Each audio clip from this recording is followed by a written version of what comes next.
Hello, everybody. Tracy, Mrs. JDog Flanagan with you here today. I'm the co-founder and senior vice president here at JDog Brands. Welcome back to another exciting episode of Tactical Treasures. Our podcast gives veterans, mil spouses, and military influencers a voice in the veteran space to speak about their service, how they are affecting their communities post-service, and a tactical treasure from their past that has shaped their journey in their military career, business, or life. Today, I have the honor of speaking with General Walt Lord. General Lord was commissioned in 1984 through the Reserve Officer Training Corps program at Valley Forge Military Academy and Junior College. Prior to receiving his commission, General Lord enlisted in 2nd Battalion, 111th Infantry in 1982 at the age of 17. He served his initial company grade assignments with the 1st Squadron, 104th Cavalry Regiment in Philadelphia. General Lord has led at the platoon, company, squadron, and coalition headquarters levels. He has held critical Army and Joint Staff positions at every level from unit to coalition in the continental United States and overseas. After a highly decorated military career, General Lord currently holds the position of military advisor in residence at Austin Peay State University. Wow. So I took a 4-page,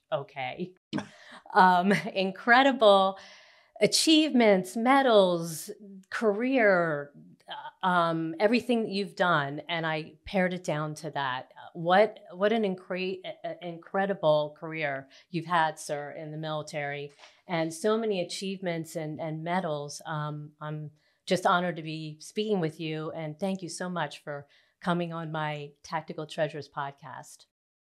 Oh, absolutely. My pleasure, Tracy. It's good to see a friendly face from back in the Delaware Valley, from here in Clarksville, Tennessee. And I do love talking about my military and veteran experience because I think it's important that with so few of us having served, that we share with our fellow Americans what is special about military service. Yes. So that we can try to recruit others to follow in our footsteps. That's true. So with everything you've done in the military, is there one position or deployment or something that stands out to you that had an incredible impact on your service? Yeah, absolutely. Without question. And it's kind of funny when people ask, of all the places you've been, what has been the most special to you? Fortunately, my wife, Grace, got to visit me twice while I was deployed the last time. It truly was a deployment. We had to go through all the pre-deployment checks, and we had to bring all of our deployment gear. But it was mainly a diplomatic mission. And it was for the year that I commanded the NATO headquarters in Sarajevo, Bosnia and Herzegovina. And I was the senior NATO military officer in that nation. Really, really special because it was a multinational environment. I had 74 people on our staff from 8 different nations, a good number of locals, so Bosnian citizens who worked for our headquarters.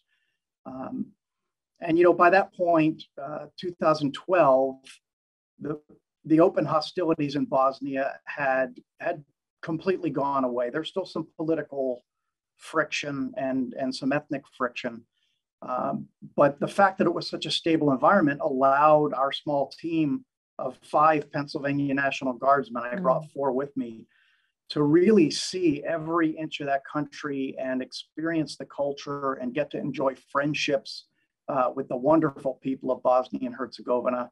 And the work was very impactful. We were a small headquarters, but we were legally responsible for implementing and enforcing the pieces of the Dayton Peace Accords that ended the civil war in Bosnia back in the mid-90s. So very impactful militarily and diplomatically, but also really, really impactful on the personal level because I get to make friends who I'm still in touch with today. Oh, wow, that is special. That was towards the end of your career, correct?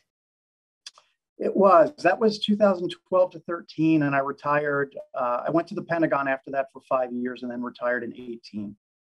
Well, kind of a nice special way to sort of wrap up your service overseas, right?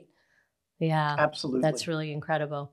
So now I understand that you are military in residence at the Austin Peay University. Can you tell me a little bit about their military program and how you're involved and what you're doing there? Yeah, absolutely. Austin Peay State University in Clarksville, Tennessee, created the position that I'm in 2018. So I'm only the second person to fill it. And I think they realized that they were overlooking a need for some advocacy that we didn't have in the past. We average 10 to 11,000 students in any given semester. So we're a mid-sized university. Hmm. But the really astounding thing is that 25% of our students on average are military affiliated students. Oh, wow. And by that we mean military service members, both active and reserve, many of whom are at our Fort Campbell Center. We were the first university in America to build our own campus on an active duty military installation. It's at Fort Campbell, about 20 minutes away. A number of military family members. Last term, we had around 700 of those. Lots of young folks using the GI Bill that mom or dad earned during the global war on terror and transferred to their children. But the really astounding figure is over the course of the last 3 semesters, we've averaged around 1,500 veterans enrolled at Austin Peay. Wow. So my job really has 3 primary roles. One is to be an advisor to the president and the senior leadership team. I work directly for the university president. Hmm. Second is to lead the university's outreach to the military and veteran communities here in Clarksville and Montgomery County. And that's really important here because not only do we have Fort Campbell just up the road, a major military base with the 101st Airborne Division, 5th Special Forces Group, and 160th Special Operations Aviation Regiment. We also have 31,000 veterans in this county and a Wow. very, very robust network of veteran organizations. So I'm sort of the face of the university to those communities. And then my third major role is to be the lead advocate for that group of military affiliated students here at Austin Peay. So last year was my first full school year here. We held some town hall meetings and some focus groups.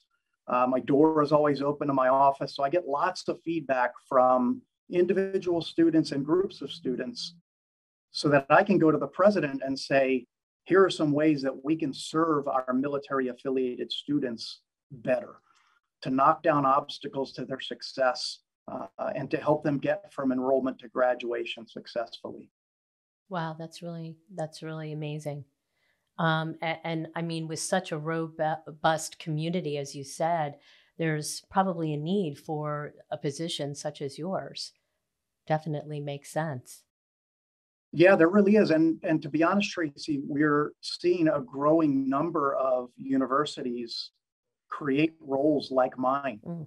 where they'll bring in a retired senior military officer to be their lead advocate for that community of students. In fact, I had a call a couple of weeks ago. I'm connected on LinkedIn with a whole lot of people.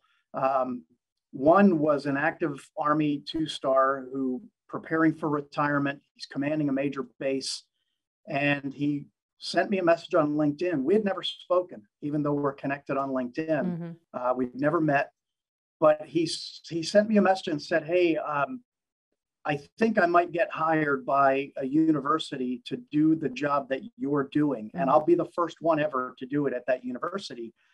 Would you mind if we had a phone call so that I can pick your brain a little bit about programs and initiatives?" Yeah.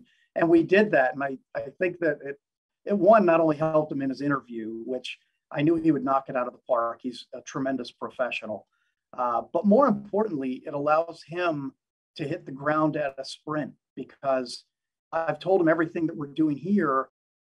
And fortunately, my university president, Dr. Michael Licari, wants me to do that. He wants me to be very open and share what I do here with counterparts and potential counterparts at other schools because I agree with him completely. It's not about competition when it comes to our veteran and military students. I don't see them as competitors. Right. We're partners. And if I can help them learn from a year or so of experience here to do a better job there, then all the better.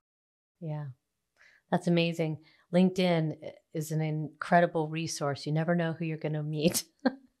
It really is. I met Amy Schick. She's a military spouse, I think over 22 years. And I ended up giving her advice on her business. And she just reached out to me on LinkedIn. And I actually had her last season on my podcast. She's an incredible lady. And we just met through LinkedIn. It's amazing. It could be a platform used for good, definitely. It really is. And I think the most important thing that it enables you to do is, of course, it expands your network, but it expands your network really in an explosive way. You're not adding one or two members to your network at a time. You're adding a person to your network, and you're adding their network to your network as well. Yes. So it really expands, like I said, in an explosive way. That's the best way I could describe it. Yeah, definitely. Ladies and gentlemen, listeners out there, we've been speaking with General Walt Lord, who is military in residence at Austin Peay State University out of Clarkston, Tennessee. And he is working an incredible program at the university that helps military family members, veterans get started in their college career. He has a whole staff ready to go to help them enroll, to help them along their academic journey. And I really think if you're interested in finding out more about it, you can Google Austin Peay State University, check out their website. They're on all the social media platforms, and look into their military program and see what they're doing there. I think it's great stuff. Okay, so thank you for sharing about Austin Peay. I'm really very enlightened, and look forward to what you're going to do with that as you continue in your role. But let's dive into your treasure. I'm really excited to hear about that. Yeah, when we first corresponded, and I learned of the kind of the nature of your podcast, that you focus on a treasure from someone's service or their deployments or their career. An item popped into my mind immediately, and I knew it was what I needed to talk about. And it's a little Christmas tree.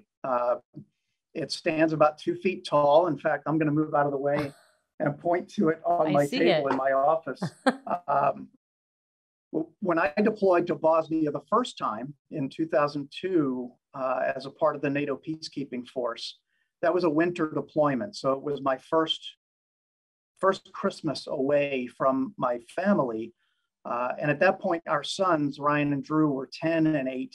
We were living in central Pennsylvania at the time, so we got to go and see family in Philadelphia quite a bit. And we've got one niece, Grace's sister's daughter, Stephanie, who really is more like a daughter to us than a niece. And along with other nieces and nephews, our sons grew up with them more as siblings than as cousins. But I went to the mailroom in mid-December one day and saw that I had a package to pick up. And when I got the package, I opened it and found this little Christmas tree that my sons and my niece had sent. They made some little handmade decorations to put on the tree. They sent me some little toy armored vehicles, tanks, to put around the bottom of the tree, like they were my Christmas gifts that year. But the really cool thing is that tree has gone with me everywhere I've been for the past 20 years. So in every military assignment, including a second deployment to Bosnia, that tree, I didn't bring it with me. Grace would ship it to me. But it was in every office that I occupied for the rest of my career. So for 20 years, that's been my little office Christmas tree. Oh, wow. How special. How special to have a piece of home. Yeah, it really is. And I want to point out one additional thing that Grace mailed when she sent that tree in 2002. I'll hold it up. I can see that. It's a little photo frame. Oh, wow. Of Grace and my sons, Ryan and Drew. Oh. But here's the really cool part. It's a photo or a voice frame. Oh my gosh, how special is that? And the battery is still alive after 20 years. Oh, So wow. my sons are now 20 and 30. I'm sorry, 28 and 30. Oh, But I still hear those squeaky little voices telling me, Merry Christmas, we love you, when I press that button. oh, that So that's is, my treasure. well, that is so special. Definitely family keeps you going through everything, right? Oh, Absolutely. that's what a special treasure. That's really, really amazing. I love it. Hello, listeners. We really want to thank you for tuning in and enjoying all the episodes of Tactical Treasures. We're talking to amazing veterans and mill spouses in the veteran space, and it's just been an amazing experience. And thank you so much for tuning in. But hey, if you want to check out JDog, look us up on jdog.com. And if you go to jdog.com, you'll find out everything about JDog. You'll be able to book a service, either junk removal and hauling or our carpet cleaning and floor care service.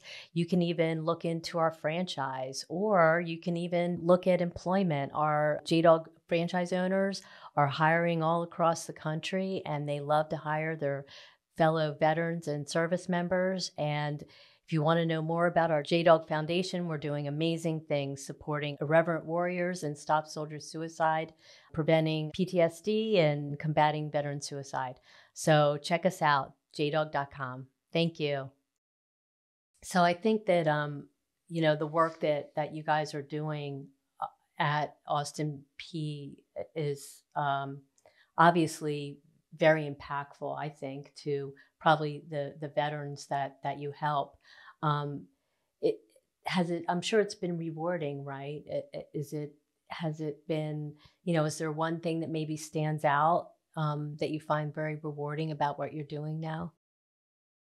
I think what I find most rewarding is the environment that we've created in the building that I'm standing in right now. It's got a long name, the William E. and Sadako S. Newton Military Family Resource Center. That is a William mouthful. Newton. William Newton was an Army Master Sergeant who, at one point mid-career, was a member of the U.S. forces that were in Japan right after World War II, helping to rebuild.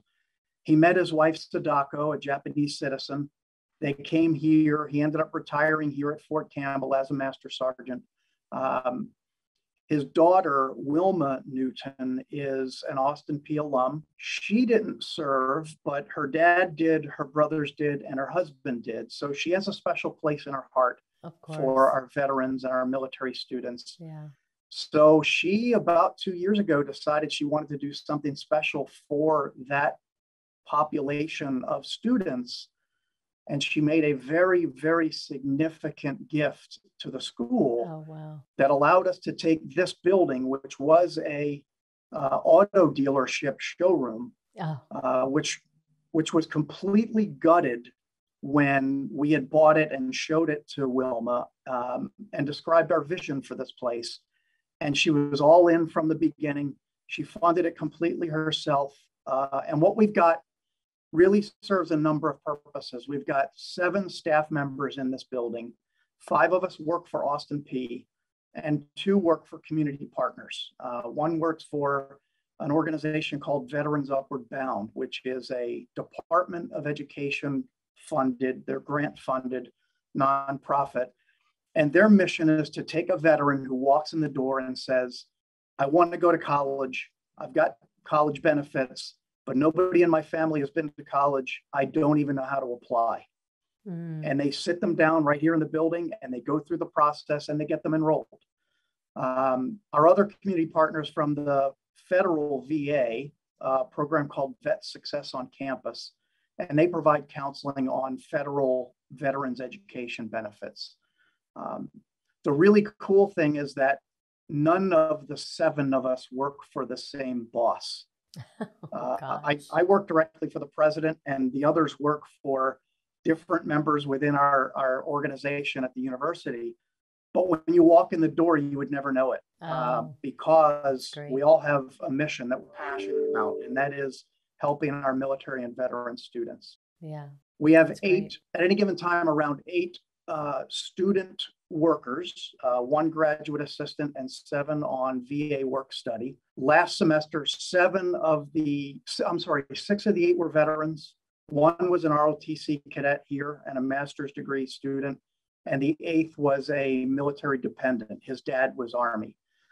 So they get it. When one of their fellow students walks in the door and needs help, and that's the first person they see, they understand the position that that student veteran might be in and why they might need help. Right. So what we've done is we've taken a number of organizations that used to sit at different places across the campus and brought it all under one roof, so that when a veteran or military student or family member needs help, they come to one building, they get all the help they need. That's great. It's also, we also have some really cool resources here, like a great computer lab for our students, a wonderful lounge with a full kitchen, a great conference room that's totally networked, really technologically advanced, and a great common area where Black Rifle Coffee provides free coffee. Community partners like Chick-fil-A and Popeye's Chicken and others will bring food in from time to time to help our veteran students. Some of the local nonprofits will bring in assistance. Right now, we've got about 40 really robust bags of non-perishable food from an organization called Operation Stand Down Tennessee. They've got a Clarksville office right down the street. So we put the word out, and some of our veteran students who might need help, toward the end of the VA pay period or the end of the month, they might need help providing food to their families. We've got that for them here. A number of other organizations will come in. Our county veteran service director comes in once a month to provide services. The Stephen A. Cohen Military Family Clinic that does behavioral health for military families will come in and do counseling once a month. So it's a great spot for our students who are military and veterans and family members to get the services they need. Wow, there's an really amazing. There's an additional element of this place, the Newton Center, that I love to talk about, and it really wasn't planned. It's just kind of happened. When a new student veteran arrives at Austin Peay and they come to tour the center to get an orientation, I've told our staff, if my door is open, I want to meet them. I want to have at least a couple of minutes to talk with them. And one of the things I tell them is, one of the greatest obstacles to your success, having left the military, is the feeling of separation, that you've now lost your tribe. And I tell them, you haven't lost your tribe. Your tribe looks a little bit different now, but we're here. We're right here in this building.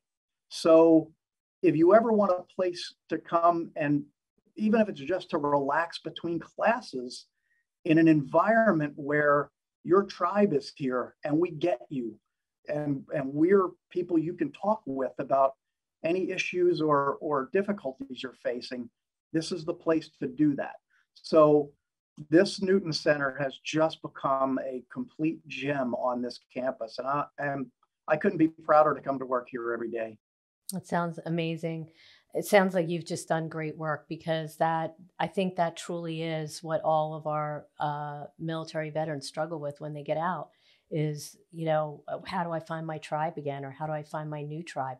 Where can I go where people will get me? It's the same thing that we see here with JDog. I mean, we're 270 locations strong now. We probably are 85% veteran owned. So we say, if you don't want to go to college, or if you're done college and you want your own business, or you want to work in a veteran-owned business, come to JDog, because we get you. We're a new tribe. So I think it's amazing how we all can be in different areas and do different things, but still have one common goal and mission, and that is helping our veterans find their new tribe, right? Absolutely. And God bless you and Jerry for what you've done with JDog. being a Delaware Valley native, even when I was away in DC and other places, I was watching, and then I came We back. know you were I came watching. back to the Delaware Valley for a short period, and I got to Yeah. meet you guys at the Union League at some Yes. veteran events. Yeah. It was great. And it's just been magical to watch what you've done, because you've not only grown a business, and that's important. I mean, you've got to pay the bills, Sure. but you've used that business as a channel to help other veterans. Yeah. And Yeah. what a noble cause that you guys have taken up, and you've done it so well. And really, God bless you for that. Oh, well, thank you. We absolutely love what we do here every day. We're 18 strong in our HQ office. And we're actually, I think we actually tip the scales. I think we have more veterans here than military family members. Wow. But so we love what we do every day. I love coming to work every day. I'm passionate about helping our veterans, our mil spouses, launch their next phase in life. It's just so rewarding, as you well know, doing the wonderful work that you're doing in the academic sector. I think every college should take a page out of your book, definitely, positively. Yeah, I think they would be smart to do that, Definitely. because that population of students has unique challenges. And It does. You're right. if they don't have people like we've got in this building, fellow veterans, helping them get through those challenges, I think the universities do themselves a disservice. I believe you're correct. I truly do. That's amazing. So before we go, where can people or veterans find out more about Austin Peay and what you're doing there in the military program? Well, on the Austin Peay side, we're all over the social media platforms. So if they just do a search for Austin Peay State University, we're especially active on Twitter. Okay. All of our major and minor organizations, right down to each one of our sports teams, and all the coaches have Twitter accounts. Our university president himself is very active on Twitter. So social media is probably the best way to go. Or, if you're a traditionalist, apsu.edu on the web, Austin Peay State University, apsu.edu. And for me personally, probably the best channel is through LinkedIn. I do spend a good bit of time on Twitter and Facebook as well, and people can find me there for sure. But when it comes to the professional connection, I really enjoy the power of LinkedIn. Yes. Okay. And I'm always open to accepting connection requests from fellow military members, fellow veterans, military family members, because, like I said, I like to use the network I've been blessed to build to help others not only do what they do, but build their networks as well. Yeah. LinkedIn, it's a great place. Well, Walt, it's been amazing to speak with you and hear about everything that you're doing. I am really excited to see how you grow in your role as military in residence at Austin Peay. And as I said, I think every college should take a page out of what you guys are doing. It's amazing what you've built there, truly.